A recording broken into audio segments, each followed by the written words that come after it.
And in episode 5, we're getting ready for a wedding. Now, Violet's feeling under the weather, aka she's got a hangover, but she suddenly feels a lot better when Daphne comes in and lets her know that she's engaged, and she's engaged to the Duke. She's a little surprised, however, that it wasn't the prince, because all roads pointed to Prince Friedrich. She's even more surprised because it doesn't seem like Daphne's all that excited about this. But Daphne says, "No, I'm excited, I just haven't had a moment to really take it all in." She does tell her mother she doesn't feel like waiting a month to get married and says, "Isn't there a way that we can get a license quicker than that?" But she also realizes asking that is kind of fishy. So she tells her mom, "I don't want to lie to you, me and the Duke," but Violet cuts her off, saying, "You don't have to tell me what happened between you and the Duke. Even though society makes a big fuss about things, it's tough to keep your emotions in check when you want somebody." So they will attempt to get a marriage license quicker than what's normally expected. And with not a lot of time, they have to go into wedding mode ASAP. Because they don't want this thing to look like a kid's birthday party at a roller rink. Crappy pizza, store-bought cake. They want it to look legit. But in the next pamphlet, word of the engagement comes out, and Lady Whistledown writes about it, which catches everybody, including the Queen and Friedrich, by complete surprise. Whistledown speculates that the only reason you'd want a marriage license quicker than a month is if you're truly madly in love or you're hiding something. Friedrich, on the other hand, wants to get some kind of clarity. So he heads over to meet with Daphne, and she apologizes for everything that's gone on, telling him that while she likes him and he's an incredible guy, she's just in love with the Duke. There was really nothing that Friedrich could have done. And to his credit, Friedrich just accepts this, wishing her and the Duke nothing but the best. She then heads to the park where, along with Violet and Lady Danbury, they meet up with the Duke. And the Duke is hung over. Daphne and the Duke walk off alone together, and Daphne's trying to make conversation, but the Duke isn't really giving anything back. It's pretty awkward. Now, while his sister and his friend / dual mate were having awkward walks in the park, Antony went to go visit Serena, only to find out that she's not there. The seamstress, who's Serena's friend, lets him know that she skipped town. And Antony headed over there to make good on his promise that he would take care of her, but the seamstress tells him, this could come as a surprise. She doesn't need your money. Antony Bridgerton is not the only Bridgerton that the seamstress could see that day because there's a dress fitting for Daphne. But as they're talking about what she'll wear on her wedding night, in walks Cressida. She gets Cressida alone to try to find out how much information Cressida did know. And Cressida does kind of poke at Daphne taking a midnight stroll in the garden. And at first, Daphne says, "There's no way you could have seen anything from the balcony. Either that or you were also in the midnight garden." But when Cressida tells her that her view was perfectly fine from the balcony, she just played around with the prince to rile up the Duke, then lure him in the gardens to trick him into marrying her, that's like a final straw for Daphne. She tells Cressida, you should be more careful with your words because in a couple days I'm going to be a duchess and you'll just be the same old person. Unmarried, untitled. So you can either be a duchess's friend or an enemy. It's up to you. Cressida, though, doesn't back down, saying that she doubts that Daphne will even get him down the aisle in the first place because she imagines a guy like the Duke doesn't appreciate being tricked into marriage. Now, while Daphne was dress shopping, the Duke and Antony headed to the church to get the approval for the marriage license. The Duke tells Antony he has no interest whatsoever in the dowry. He's not taking it. He's planning on marrying Daphne because it's the right thing to do. They also have a conversation about the whole, "Hey, I tried to kill you yesterday" thing, saying, we'll probably laugh about this later. But there's no laughing when the priest comes in and denies their request for a marriage license, and it all has to do with the Queen. The Queen does not like the fact that her nephew, the prince, is heading home to Prussia without the diamond of the season. She's even more upset because Friedrich doesn't even plan on fighting for Daphne. So the Queen intervened, telling the priest not to accept the marriage license. So Antony and the Duke head over to let Danbury, Violet, and Daphne know that their request was denied. And Danbury knows exactly what happened. She can put the pieces together. And she points out that if this really pissed off the Queen, it doesn't only bode well for Daphne's social future, it doesn't bode well for any Bridgerton social future. But there is a way to possibly smooth things over. Danbury says that they should appear in front of the Queen and plead their case, telling the Queen that they're in love. Don't put it on thick because she'll realize what's going on, but do it just enough to make it believable. So the Duke and Daphne know what they'll be doing the next day. That night, however, Benedict Bridgerton goes back to Granville's place for a party. Or I should say it's more like an orgy. He starts off hooking up with the seamstress, which is a good choice because she's a dime. The seamstress leads him over to have a threesome with another chick. But as they were trying to find a room, they did open a door to find Granville hooking up with a dude. I mean, all bets were off at this party. Now, the Duke had himself quite a night. He went on yet another bender, only to be saved by Will, who brought him back to his place to sober up. And it was even an active night for the Queen. She finds out that the King is up and alert. And this is a surprise because rumors have been swirling that the King was on his deathbed. But he's eating dinner, things have been going great, until he asks to see his child who passed away.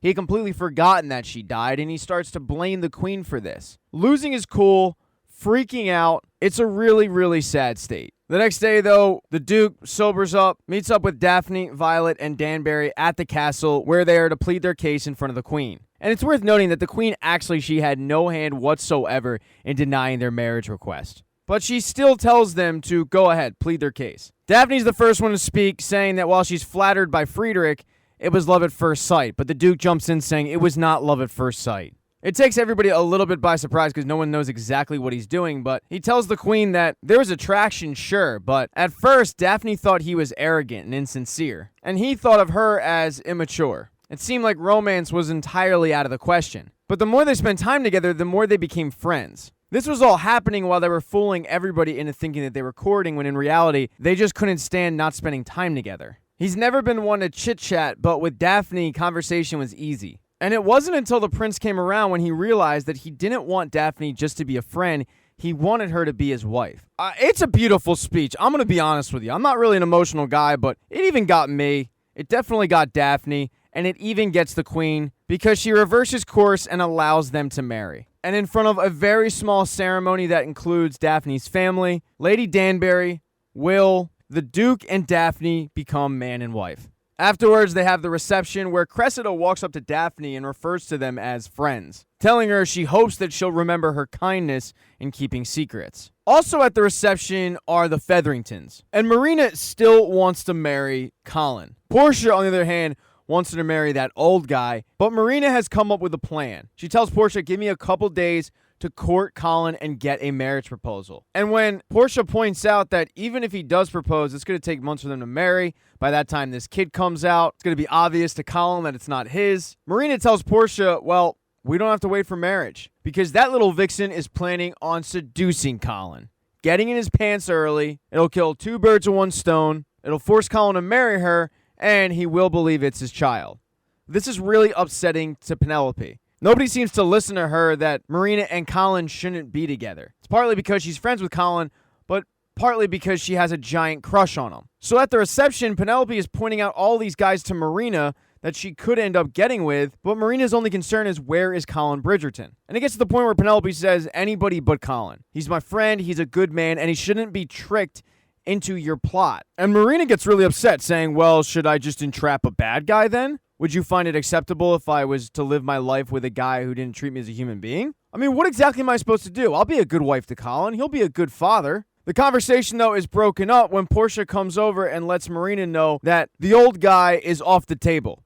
He's engaged to somebody. And Portia tells Marina, your little plan better work. And at that moment, Marina sees Colin, so she springs into action. She gets Colin alone in the library, noting that they shouldn't be there alone, and she does try to seduce him, but Colin isn't the hit it and quit it type. He actually rejects her advances, saying how difficult it is, but then he does pop the question. Unfortunately for Marina, he wants a big wedding. He wants time to plan. He wants time for their families to get there. It's time that Marina doesn't have.